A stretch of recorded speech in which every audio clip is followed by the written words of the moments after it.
ઘણીવાર વધેલા ભાત છે ને તેનું શું બનાવવું ને તે પ્રશ્ન થતો હોય છે। તો આજે તમારી સાથે જે રેસીપી શેર થશે ને તે વધેલા ભાતની રેસીપી છે। પાચનમાં હળવી, ફટાફટ બની જાય તેવી, માત્ર 1-2 ચમચી તેલમાં તૈયાર કરી શકો તેવી અને ખાવામાં ખૂબ જ હળવી, તમને એકવાર બનાવશો તો વારંવાર ખાવાની પસંદ આવશે તેવી। તો જેમના માટે 2 કપ જેટલા બાફેલા ભાત, તેમાં આદુ મરચાંની પેસ્ટ, થોડી સમારેલી ડુંગળી, થોડા લીલા ધાણા, 1 નંગ લીંબુનો રસ અને ખટાશને મેન્ટેન કરવા 1 ચમચી ખાંડ અને સાથે આપણે 1 કપ જેટલો ચણાનો લોટ અને 1 કપ જેટલો મલ્ટીગ્રેન લોટ। મલ્ટીગ્રેન લોટની જગ્યાએ ઘઉંનો જે રોટલી બનાવવાનો લોટ હોય ને તે પણ લઈ શકો છો। અહીંયા આપણે 2 ચમચી તેલ ઉમેરીશું, પણ જો કે તમારે બિલકુલ તેલ ના ઉમેરવું હોય તો પણ કંઈ વાંધો નહીં અને ઓછું ઉમેરવું હોય તો પણ તમારી ઈચ્છા।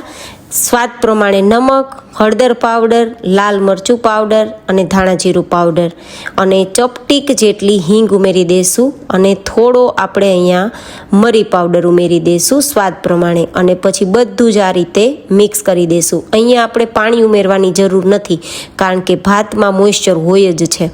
હવે આપણે હાથને એકવાર ચીકણા કરી લઈશું જેથી આ બધું જ મિશ્રણ હાથમાં ચીપકે નહીં અને પછી આપણે એકદમ પાતળી એવી થેપલી તૈયાર કરી લઈશું। વચ્ચેથી આ રીતે શેપ આપી દેશું હોલ કરીને, જેથી એકદમ સરસ મજાની થેપલી આપણી પાકી જાય અને ઉપરથી તલ લગાવી દેશું અને થોડા આપણે ચીલી ફ્લેક્સ, જે માત્ર ડેકોરેશનનું કામ કરશે, જો કે ઓપ્શનલ છે ચીલી ફ્લેક્સ લગાવવા, તલ લગાવવા।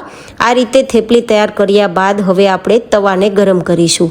આપણે આ વસ્તુને હેલ્ધી બનાવવા માટે શેકવાના છીએ, જેથી એકદમ ઓછા તેલમાં તૈયાર કરી શકીએ અને ડાયજેશન માટે પણ બેસ્ટ રહે, ગરમીઓ માટે પણ બેસ્ટ રહે।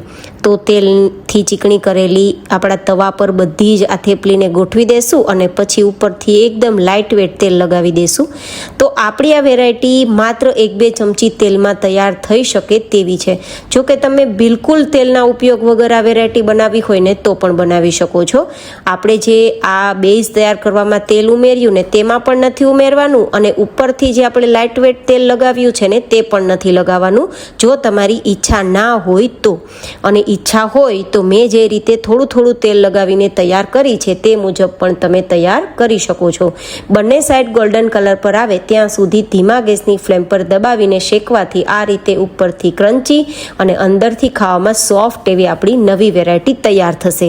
વિડીયો પસંદ આવ્યો હોય તો લાઈક કરજો, ચેનલને સબસ્ક્રાઈબ કરજો।